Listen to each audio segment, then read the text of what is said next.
Shalom, jemaat Tuhan. Kita bertemu lagi dalam ibadah keluarga pada hari Rabu ini.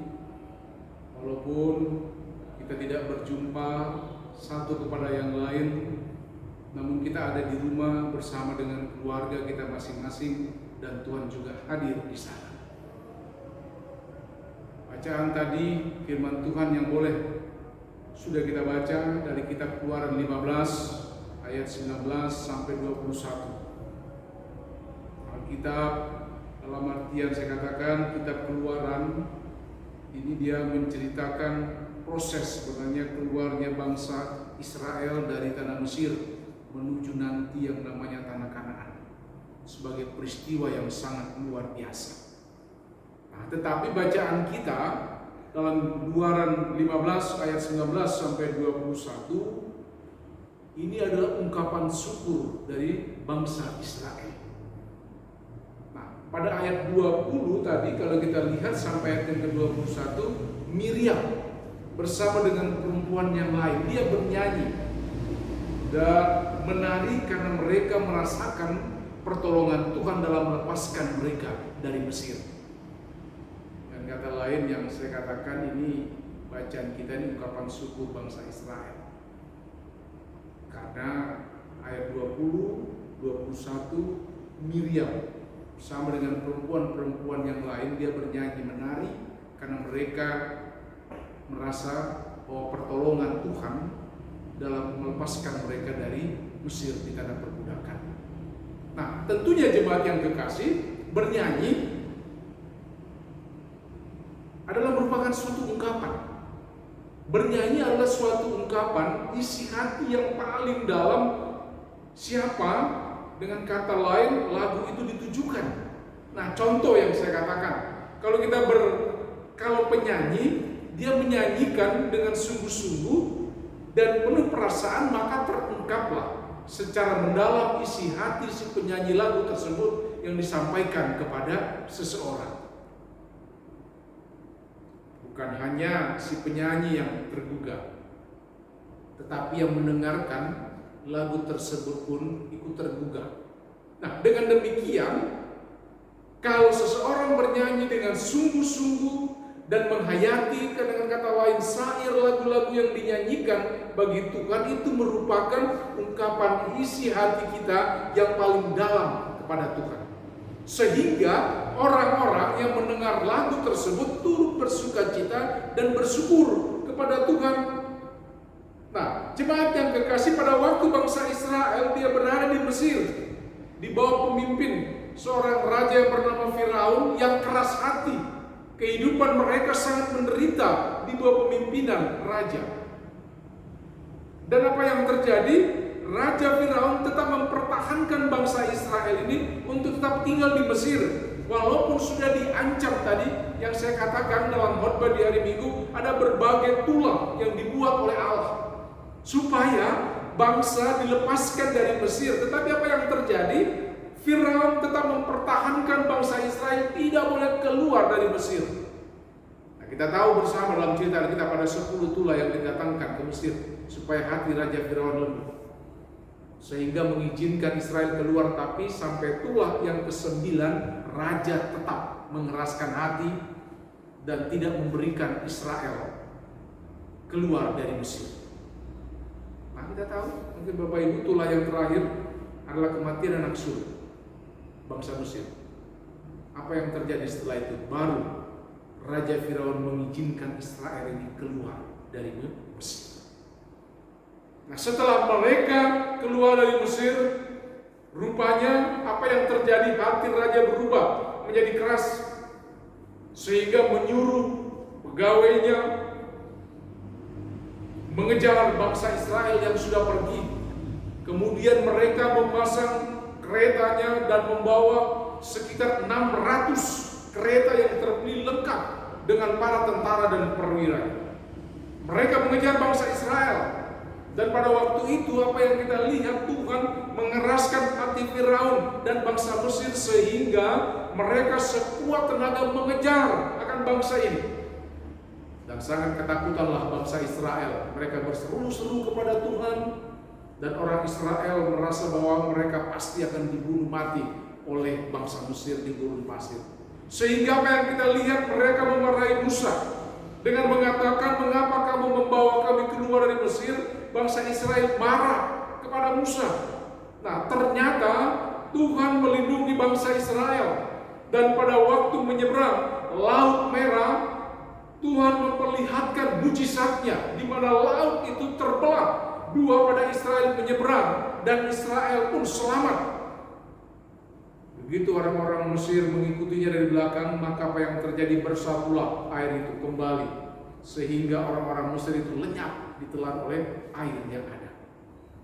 Nah, ini sesuatu yang di luar dugaan dalam hidup bangsa Israel pada waktu itu. Dan setelah Israel diselamatkan, itu apa yang terjadi? Israel bernyanyi untuk mengungkapkan isi hati yang sangat dalam kepada Tuhan. Bagaimana kebesaran Tuhan, kasih Tuhan, tuntunan Tuhan yang Dia telah nyatakan untuk menyelamatkan Israel. Jemaat yang kekasih, bisa kita bayangkan bagaimana perasaan orang Israel pada waktu itu yang sudah terlepas dari belenggu kejahatan Firaun dan selamat menyeberangi Laut Merah. Sangat bersuka cita tentunya, bersyukur karena kebesaran Tuhan mereka sudah diselamatkan. Kita melihat mereka memuliakan Tuhan karena mereka merasakan bahwa keselamatan yang mereka peroleh bukan karena kekuatan mereka, tetapi semata-mata karena kuasa Allah. Miriam dan perempuan-perempuan Israel betul-betul merasakan semuanya itu adalah pemberian Tuhan. Kasih Tuhan kepada mereka tidak ada sedikit pun karena kekuatan mereka, tapi karena Tuhan. Nah, oleh karena itu Miriam mengambil rebana, mengajak bangsa Israel bernyanyi sebagai tanda ungkapan syukur kepada Tuhan, karena Tuhan tidak pernah meninggalkan bangsanya di dalam penderitaannya. Nah, menjadi pertanyaan mungkin bagi kita saat ini sebagai orang yang percaya, apakah kita merasakan kebaikan Tuhan dalam diri kita? Apakah kita merasakan bahwa Tuhan selalu menolong kita dalam kesusahan kita? Sudah bukan rahasia umum saya katakan jika orang sering sulit mengucap syukur kepada Tuhan ketika dia diperhadapkan dengan banyak persoalan, kesulitan, masalah, dan juga yang terjadi dalam hidupnya. Karena bukan perkara mudah untuk mengucap syukur di tengah situasi yang tidak baik. Nah, ini adalah suatu kenyataan Bapak Ibu yang kekasih. Karena kita pun saya katakan menjadi orang Kristen yang bersyarat. Kalau sakit sudah disembuhkan, kalau mungkin ekonomi sudah dipulihkan, kalau sudah mendapat jodoh, kalau keadaan berjalan dengan baik, diberkati, barulah dari mulut kita keluar ucapan syukur dan puji-pujian bagi Tuhan. Nah, kalau seperti itu orang-orang dunia pun bisa berlaku demikian dalam kehidupan mereka. Nah, pengalaman hidup bangsa Israel yang mau saya katakan pada masa lampau ini kiranya menjadikan peringatan bagi kita semua orang percaya.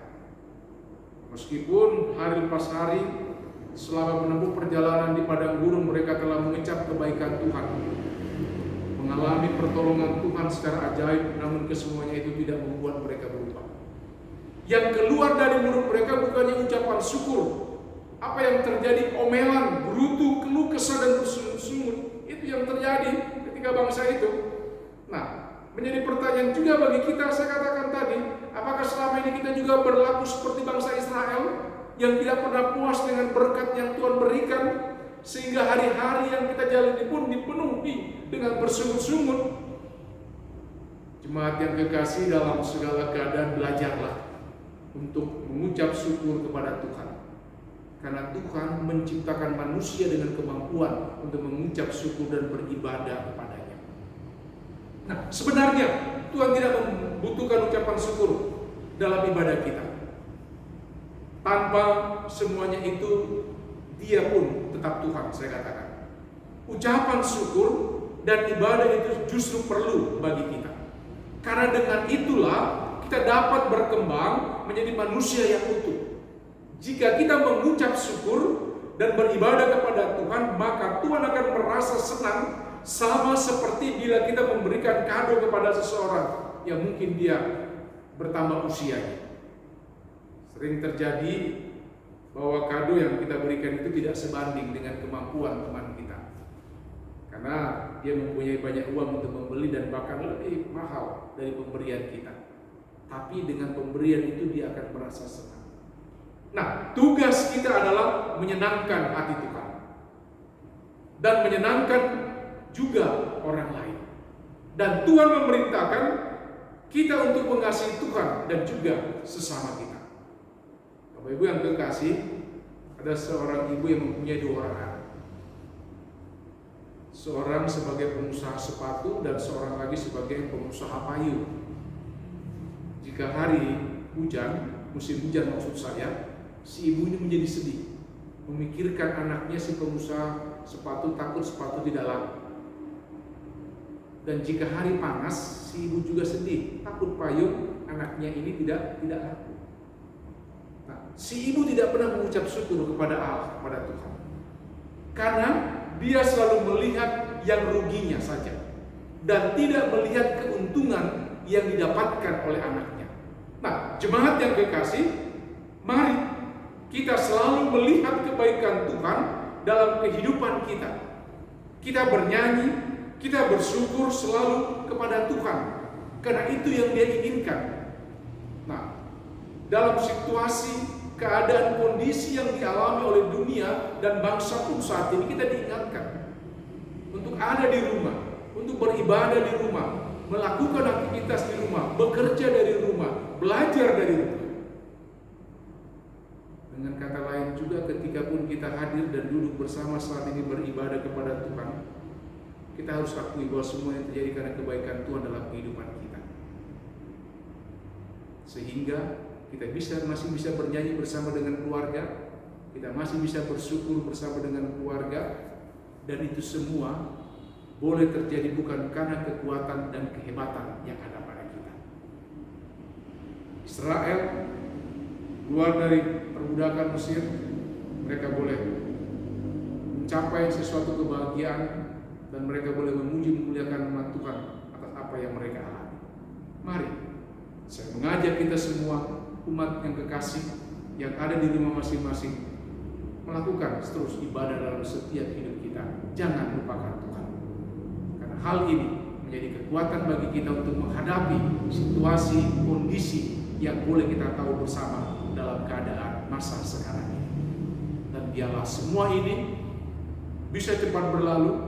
Kita boleh kembali bersekutu bersama di tengah-tengah kehidupan kita, di sektor kita masing-masing.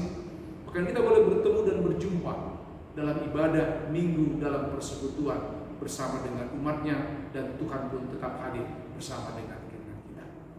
Tuhan Yesus memberkati akan firman-Nya. Amin.